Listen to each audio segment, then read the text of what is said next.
Okay, good evening all. ഇന്നത്തെ സെഷനിൽ നമ്മൾ ഡിസ്കസ് ചെയ്യാൻ പോകുന്ന കാര്യങ്ങൾ ഭാരതീയ സാക്ഷ്യ അധിനിയം, അതായത് 2023 വന്ന പുതിയൊരു നിയമമാണ് ഭാരതീയ സാക്ഷ്യ അധിനിയം. ഇതിനു മുന്നേ ഇന്ത്യൻ എവിഡൻസ് ആക്ട് ആയിരുന്നു നിലവിലുണ്ടായിരുന്നത്. നമുക്കറിയാം, ഭാരതീയ ന്യായ സംഹിത, ഭാരതീയ നാഗരിക് സുരക്ഷാ സംഹിത, ഭാരതീയ സാക്ഷ്യ അധിനിയം, ഈ 3 ലോയാണ് 2023 റിപ്പീൽ ചെയ്ത് പുതുതായിട്ട് വന്ന ലോ.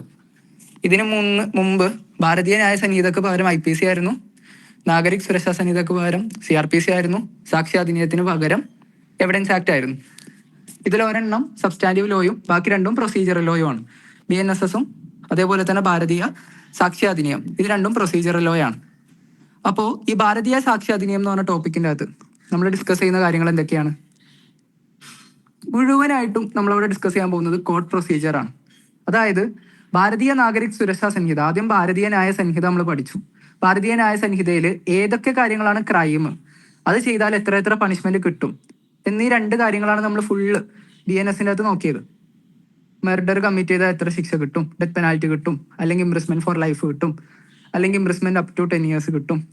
അപ്പൊ അങ്ങനെയുള്ള കാര്യങ്ങൾ നമ്മൾ അവിടെ പഠിച്ചു. ഇനി ഒഫൻസ് കമ്മിറ്റ് ചെയ്ത് കഴിഞ്ഞാൽ അതിന്റെ പ്രൊസീജിയർ എങ്ങനെ ആയിരിക്കണം എന്നുള്ളത് BNSS പഠിച്ചു. അതായത് അറസ്റ്റ് ഉണ്ടാകും, കോടതി കോഗ്നിസൻസ് എടുക്കും, ട്രയൽ നടത്തും, സമൻസ് അയക്കും, അല്ലെങ്കിൽ വാറന്റ് ഇഷ്യൂ ചെയ്യും. ഓക്കെ, അങ്ങനെ ഒരുപാട് കാര്യങ്ങളാണ് നമ്മൾ BNSS നോക്കിയത്. ഇതൂടെ കഴിഞ്ഞാൽ പിന്നെ അടുത്ത നടക്കുന്ന കാര്യം എന്താ? മുഴുവനും കോടതിയുടെ അകത്ത് നടക്കുന്ന പ്രൊസീജിയേഴ്സ്, കോർട്ട് പ്രൊസീജിയർ ആണ് നമ്മൾ ഈ BSA, ഭാരതീയ സാക്ഷ്യ അധിനിയം എന്ന് പറയുന്ന നിയമത്തിൽ നോക്കാൻ പോകുന്നത്. അതായത് ഭാരതീയ ന്യായ സംഹിത, BNSS, ഈ 2 ആക്ടും കഴിഞ്ഞിട്ട് പിന്നെ നമ്മൾ മനസ്സിലാക്കേണ്ട കുറെ കാര്യങ്ങൾ. ഒരു ഒഫൻസ് ചെയ്തു കഴിഞ്ഞാൽ ഏറ്റവും ലാസ്റ്റ് കോടതിയുടെ ട്രയലാണ്. അപ്പൊ ആ ട്രയലിന്റെ ഇടക്ക് കോടതി എങ്ങനെ ട്രയൽ നടത്തണം, ഒരു എവിഡൻസ്, ഒരു അക്യൂസ്ഡിനെ കൊണ്ടുവരുമ്പോൾ അക്യൂസ്ഡ് പറയുന്ന കാര്യങ്ങൾ എങ്ങനെ പ്രൂവ് ചെയ്യണം, ഒരു എവിഡൻസ് എങ്ങനെ അവതരിപ്പിക്കാൻ പറ്റും, ഏതെല്ലാം രീതിയിൽ അവതരിപ്പിച്ചാലാണ് അതൊരു പ്രോപ്പർ എവിഡൻസ് ആകുന്നത്.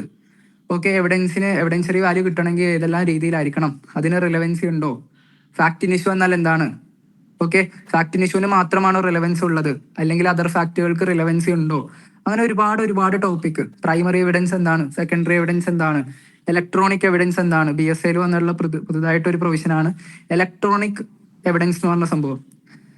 അത് കഴിഞ്ഞാൽ എസ്റ്റോപ്പിൾ എന്ന് പറഞ്ഞ റൂൾ എന്താണ്, ബർഡൺ ഓഫ് പ്രൂഫ് ആരുടെ മേലാണ് ഉള്ളത്, അങ്ങനെയുള്ള കുറെ വിറ്റ്നസ് എന്താണ്, വിറ്റ്നസ് എങ്ങനെ ആയിരിക്കണം, വിറ്റ്നസിനെ എങ്ങനെ എക്സാമിൻ ചെയ്യാൻ പറ്റും, ക്രോസ് എക്സാമിനേഷൻ എന്നാൽ എന്താണ്, ചീഫ് എക്സാമിനേഷൻ എന്നാൽ എന്താണ്, അങ്ങനെ ഒരുപാട് ടോപ്പിക്സ് ആണ് നമ്മൾ BSA ഭാരതീയ സാക്ഷ്യ അധിനിയം എന്ന് പറഞ്ഞ നിയമത്തിന്റെ അകത്ത് നോക്കാൻ പോകുന്നത്.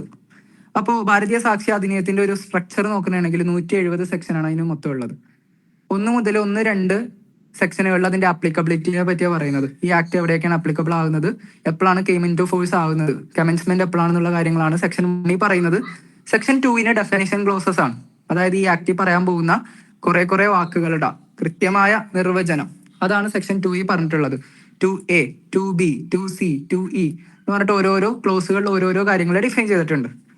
അത് കഴിഞ്ഞാൽ സെക്ഷൻ 3 മുതലാണ് നമ്മുടെ ടോപ്പിക് തുടങ്ങുന്നത്. ഓക്കെ, സെക്ഷൻ 3 മുതൽ ഏകദേശം 51 വരെയും ചാപ്റ്റർ 3യുടെ പെർവ്യൂവിൽ വരുന്ന ഒരു കാര്യമാണ്.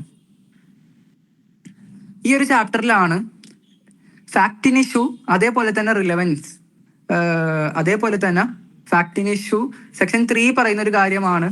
ഫാക്ട് ഇൻ ഇഷ്യൂ ആയിട്ടുള്ള കാര്യങ്ങൾക്കും മറ്റ് ഫാക്ടുകൾക്കും എന്ത് ചെയ്യുക, എവിഡൻസ് ഹാജരാക്കാം. അപ്പൊ എന്താണ് ഫാക്ട് ഇൻ ഇഷ്യൂ എന്നുള്ളത് പഠിക്കണം, എന്താണ് മറ്റ് ഫാക്ടുകൾ എന്ന് പഠിക്കണം. ഫാക്ട് ഇൻ ഇഷ്യൂ എന്ന് പറഞ്ഞാൽ ഇറ്റ് ഈസ് നത്തിങ് ബട്ട്, ഉദാഹരണത്തിന് ഞാനൊരു ഒഫൻസ് ചെയ്തു, ഞാൻ ഒരാളെ കൊന്നു. ഓക്കെ, അപ്പൊ ഇതാണ് കേസെങ്കിൽ അവിടെ ഫാക്ട് ഇൻ ഇഷ്യൂ, കോടതിയുടെ മുമ്പിൽ അറൈസ് ആകുന്ന ഫാക്ടുകൾ ഏതൊക്കെയാണ്? മിസ്റ്റർ കമർ എന്ന് പറഞ്ഞ വ്യക്തി ഇന്നൊരാളെ കൊന്നിട്ടുണ്ടോ, മിസ്റ്റർ കമറിന് കൊല്ലുന്ന സമയത്ത് ഇന്റൻഷൻ ഉണ്ടായിരുന്നോ, അല്ലെങ്കിൽ പ്രൈവറ്റ് ഡിഫൻസിന്റെ ആനുകൂല്യം എന്തെങ്കിലും ലഭിക്കുമോ, അവിടെ നടന്ന കാര്യങ്ങളാണ് ഫാക്ട് ഇൻ ഇഷ്യൂ. ഇത് കൂടാതെയും ഒരുപാട് കാര്യങ്ങൾ കോടതിയുടെ മുമ്പിൽ ക്വസ്റ്റ്യൻ ചെയ്യപ്പെടേണ്ടതായിട്ടുണ്ട്. അതായത് എനിക്ക് അവനെ കൊല്ലാനുള്ള മോട്ടീവ് ഉണ്ടായിരുന്നു, അവൻ ഒരുപാട് മാർക്ക് വാങ്ങിച്ച കുട്ടിയാണ്, അപ്പൊ എനിക്ക് അവനോട് ഒരു പകയുണ്ടായിരുന്നു, അല്ലെങ്കിൽ അവൻ എൻ്റെ ഫാമിലിയെ ഉപദ്രവിച്ചിട്ടുണ്ട്, അപ്പോൾ ഒരു മുൻവൈരാഗ്യം എനിക്ക് ഉണ്ടായിരുന്നു. അപ്പൊ ഇങ്ങനെയുള്ള കാര്യങ്ങളും കോടതിയിൽ പ്രൂവ് ചെയ്താൽ മാത്രമേ ഞാൻ ആ ഒഫൻസ് കമ്മിറ്റ് ചെയ്തു എന്നതിലേക്ക് കൺക്ലൂഷൻ കോടതിക്ക് എത്താൻ പറ്റുള്ളൂ. ഓക്കെ, ഫാക്ട് ഇഷ്യൂ മാത്രം ഡയറക്റ്റ് കോടതി നോക്കാൻ നിന്ന് കഴിഞ്ഞാൽ അവിടെ ഒരു കൃത്യമായ ഒരു കൺക്ലൂഷനിലോട്ട് കോടതിക്ക് എത്താൻ ഇച്ചിരി ബുദ്ധിമുട്ടുണ്ടാകും. അപ്പൊ ആ സമയത്ത് നമ്മൾ എന്ത് ചെയ്യണം, ഫാക്ട് ഇഷ്യൂ മാത്രം ചർച്ച ചെയ്യാതെ ഫാക്ട് ഇഷ്യൂലോട്ട് കൊണ്ടെത്തിക്കുന്ന മറ്റ് ഫാക്ടുകൾ, ഇതുപോലെയുള്ള മോട്ടീവ്, ഇതുപോലെയുള്ള ഒക്കേഷൻസ്, കോസേഷൻസ്, ഇങ്ങനെയുള്ള കാര്യങ്ങളും കൂടി ചർച്ച ചെയ്യണം. അപ്പോൾ ഇങ്ങനെയുള്ള കാര്യങ്ങളും ഇങ്ങനെയുള്ള കാര്യങ്ങൾക്ക് വേണ്ടിയും കോടതിയുടെ മുമ്പിൽ എവിഡൻസ് ഹാജരാക്കാം. ഫാക്ടിൻ ഇഷ്യൂ നടന്നിട്ടുള്ള കാര്യങ്ങൾ, ഇപ്പൊ ഞാൻ ഒരാളെ കൊന്നു, സോ കൊന്നതിന് തെളിവുണ്ട്, CCTV ദൃശ്യങ്ങളുണ്ട്, സാക്ഷിമൊഴികളുണ്ട്. അപ്പോ സെക്ഷൻ 3 പറയുന്നത് evidence can be given. Evidence കൊടുക്കാൻ പറ്റുന്നത് ഫാക്ടിൻ ഇഷ്യൂ ആയ കാര്യങ്ങൾക്കും മറ്റദർ ഫാക്ടുകൾക്ക് വേണ്ടിയും എവിഡൻസ് കൊടുക്കാം. അപ്പൊ ഫാക്ടിൻ ഇഷ്യൂ ആയ കാര്യങ്ങൾക്ക് വേണ്ടി എവിഡൻസ് കൊടുക്കാം, മറ്റ് പല ഫാക്ടുകൾക്ക് വേണ്ടിയും കൊടുക്കാം, മറ്റ് റിലവന്റ് ആയിട്ടുള്ള മറ്റ് ഫാക്ടുകൾ.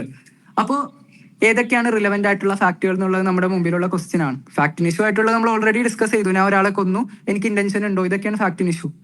റിലവന്റ് ആയ മറ്റ് ഫാക്ടുകൾ എന്ന് പറഞ്ഞു കഴിഞ്ഞാൽ എനിക്ക് കൊല്ലാനുള്ള മോട്ടീവ്, എന്റെ കോസേഷൻ, എന്റെ ഇതിനുള്ള റീസൺസ്, ഇതൊക്കെയാണ് റിലവന്റ് ആയിട്ടുള്ള മറ്റ് ഫാക്ടുകൾ. അപ്പോൾ ആ കാര്യങ്ങൾക്ക് വേണ്ടിയും എവിഡൻസ് കൊടുക്കാം, കോടതിയുടെ മുമ്പിൽ ഹാജരാക്കാം എന്നാണ് സെക്ഷൻ 3 പറയുന്നത്. സെക്ഷൻ 4 മുതൽ ഇങ്ങനെ തുടങ്ങുകയാണ്. സെക്ഷൻ 4, 5, 6, 7, 8, 9, 10 അങ്ങനെ പോയി കഴിഞ്ഞാൽ ഏതൊക്കെ കാര്യങ്ങളാണ് റിലവന്റ് ഫാക്ടുകൾ. നമ്മൾ സെക്ഷൻ 3 പറഞ്ഞത് ഫാക്ടിൻ ഇഷ്യൂസിനും മറ്റ് റിലവന്റ് ഫാക്ടുകൾക്ക് വേണ്ടിയും എവിഡൻസ് ഹാജരാക്കാം. Then the question will be arising before us is that fact in issue എന്താണെന്നുള്ളതിന്റെ ഉത്തരം നമുക്ക് കിട്ടി, നമുക്കറിയാം. പക്ഷെ അതർ റിലവന്റ് ഫാക്ട് എന്ന് ഇവിടെ പറഞ്ഞു. അപ്പൊ അതൊരു അവ്യക്തമായ ടേമാണ്. അപ്പൊ അതർ റിലവന്റ് ഫാക്ട് ഏതൊക്കെയാണെന്നുള്ളതാണ് സെക്ഷൻ 4 മുതൽ മേപ്പോട്ട് അങ്ങ് പറയുന്നത്. അപ്പോൾ ഓരോരോ കാര്യങ്ങൾ, ഇതൊക്കെ അതർ റിലവന്റ് ഫാക്ട് ആണ്, ഇതൊക്കെ റിലവന്റ് ഫാക്ട് ആണ്, ഇതിനൊക്കെ വേണ്ടി എവിഡൻസ് കൊടുക്കാം, അങ്ങനെ ഓരോരോ കാര്യങ്ങളാണ് അടുത്തടുത്ത സെക്ഷൻസിലായിട്ട് പറയുന്നത്. കുറച്ചുകൂടെ കഴിഞ്ഞാൽ സെക്ഷൻ 52 ഒക്കെ എത്തുമ്പോഴേക്കും അടുത്തൊരു ടോപ്പിക് ആകും. അത് കഴിഞ്ഞ് 54 ഒക്കെ എത്തുമ്പോൾ വേറൊരു ടോപ്പിക് ആകും. 54 മുതലുള്ള സെക്ഷൻസ് പറയുന്നത് ഓറൽ എവിഡൻസിന്റെ ക്ലാസിഫിക്കേഷൻ ആണ്. 2 രീതി എവിഡൻസ് കൊടുക്കാം. ഓറൽ എവിഡൻസ്, വാമൊഴിയിലൂടെ എവിഡൻസ് കൊടുക്കാം. 2 ഡോക്യുമെന്ററി എവിഡൻസ്, രണ്ടുപേര് തമ്മിലുള്ള കടം അങ്ങനെയുള്ള ഇഷ്യൂസ് ആണെങ്കിൽ അവർ ഒപ്പ് ചെയ്ത് പോയ ചെക്ക്, അല്ലെങ്കിൽ അവരുടെ എഗ്രിമെന്റ്സ്, അങ്ങനെയുള്ള സാധനങ്ങൾ, അല്ലെങ്കിൽ അവര് കടം എഴുതിയത് കണ്ട ഒരാൾ, അപ്പൊ അയാളുടെ മൊഴി, അത് ഓറൽ എവിഡൻസ് ആണ്. അപ്പൊ ഏതൊക്കെ കാര്യങ്ങൾക്ക് ഓറൽ എവിഡൻസ് കൊടുക്കാൻ പറ്റും, ഏതൊക്കെ കാര്യങ്ങൾക്ക് ഡോക്യുമെന്ററി എവിഡൻസ് കൊടുക്കാൻ പറ്റും, പ്രൈമറി എവിഡൻസ് എന്താണ്, ഡോക്യുമെന്ററി എവിഡൻസ് എന്താണ്, ഇലക്ട്രോണിക് കമ്മ്യൂണിക്കേഷനിലൂടെ നടക്കുന്ന ചാറ്റ് കാര്യങ്ങൾ, അതൊക്കെ എവിഡൻസ് ആണോ, അങ്ങനെയുള്ള കുറെ കാര്യങ്ങളാണ് ആ ഭാഗത്ത് നോക്കുന്നത്. പിന്നെ കുറച്ച് പ്രിസംഷൻസ് എന്ന് പറഞ്ഞ ഏരിയ വരും. അത് കഴിഞ്ഞാൽ ഒരു 100-ലേക്കൊക്കെ എത്തുമ്പോൾ അവിടെ വരെയും ഈ കാര്യങ്ങളാണ്. ഇനി ഒരു 100, 102-ലോട്ടൊക്കെ എത്തുമ്പോൾ ബേർഡൺ ഓഫ് പ്രൂഫ്, അതായത് ഇവിടെ ഒഫൻസ് നടന്നിട്ടുള്ളത് ബേർഡൺ ഓഫ് പ്രൂഫ്, അതായത് ഇവിടെ തെളിയിക്കേണ്ട വ്യക്തി ആരാണ്, അതായത് കുറ്റം നടന്നു എന്ന് തെളിയിക്കേണ്ട ബേർഡൺ ആർക്കാണ് എന്നാണ് അവിടെ പറയുന്നത്. ഓക്കെ, അപ്പോൾ അത് ആരായിരിക്കണം, എങ്ങനെയായിരിക്കണം, എങ്ങനെ തെളിയിക്കണം എന്നുള്ള കാര്യങ്ങളാണ് അവിടെ പറയുന്നത്. അത് കഴിഞ്ഞാൽ ഡോക്ടറിൻ ഓഫ് എസ്റ്റോപ്പിൾ എന്ന് പറഞ്ഞ ഒരു റൂളിലോട്ട് വരും. 112, 122 സംതിങ് എത്തുമ്പോഴേക്കും. എസ്റ്റോപ്പിൾ എന്താണ്? എസ്റ്റോപ്പിൾ എന്ന് പറഞ്ഞാൽ ഇറ്റ് ഇസ് നത്തിങ് ബട്ട് ഒരാൾ ഒരു കാര്യം സ്റ്റേറ്റ്മെന്റ് നേരത്തെ പറഞ്ഞാൽ സബ്സിക്വന്റ്ലി അയാൾക്ക് അത് ഡിനൈ ചെയ്യാൻ പാടില്ല എന്ന് പറയുന്ന ഡോക്ടറിനാണ്. ഉദാഹരണത്തിന് ഞാൻ ഇന്ന് രാവിലെ പറയുന്നതാണ്, ഞാൻ മിസ്റ്റർ എനെ കൊന്നു, ഓക്കെ, എനിക്കത്, അല്ലെങ്കിൽ കൊന്നത് ഞാൻ കണ്ടു, മിസ്റ്റർ ബി എന്ന് പറഞ്ഞ വ്യക്തി സീനെ കൊന്നത് ഞാൻ കണ്ടു എന്ന സ്റ്റേറ്റ്മെന്റ് ഞാൻ പറഞ്ഞു. കോടതി എത്തിയപ്പോൾ ഞാൻ മാറ്റി പറയാനാണ്, ഇല്ല ഇല്ല ഇല്ല ഞാൻ അങ്ങനെ കണ്ടിട്ടില്ല. ചോദിച്ചാൽ പറയണേ അതെന്റെ ഇഷ്ടം, ഞാൻ രാവിലെ എനിക്ക് അങ്ങനെ പറയാൻ തോന്നി, ഇപ്പൊ എനിക്ക് അങ്ങനെ പറയാൻ തോന്നുന്നില്ല. ഇത് പറ്റൂല.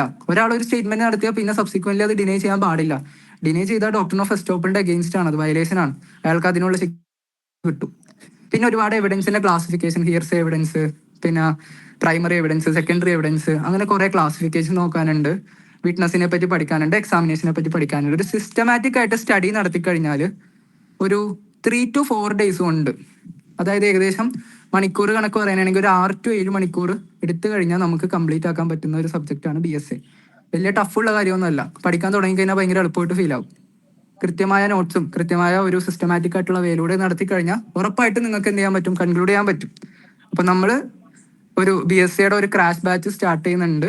ക്രാഷ് ബാച്ച് എന്ന് പറയുമ്പോൾ സെക്ഷൻ 1 മുതൽ 170 വരെയുള്ള മുഴുവൻ സെക്ഷൻസും ഇല്ലസ്ട്രേഷൻസ് ഉൾപ്പെടെ എക്സാമ്പിൾസ് ഉൾപ്പെടെ നിങ്ങളെ പറഞ്ഞ് മനസ്സിലാക്കി തരുന്ന ഒരു സെഷൻസ് ആയിരിക്കും. 488 റുപ്പീസാണ് അതിന് ചാർജ് ചെയ്യുന്നത്. അതിന് നമ്മൾ സ്പെഷ്യലി നിങ്ങൾക്ക് നോട്ടുകൾ പ്രിപ്പയർ ചെയ്യും. നമ്മളതിനെ തയ്യാറാക്കിയ ട്യൂഷൻ്റെ നോട്ട്സ്, അതിൻ്റെ അകത്ത് സിംപ്ലിഫൈഡ് വേർഡ്സ് ഉണ്ടാകും, ബെയർ ആക്ട് ഉണ്ടാകും, കേസ് ലോസ് ഉണ്ടാകും.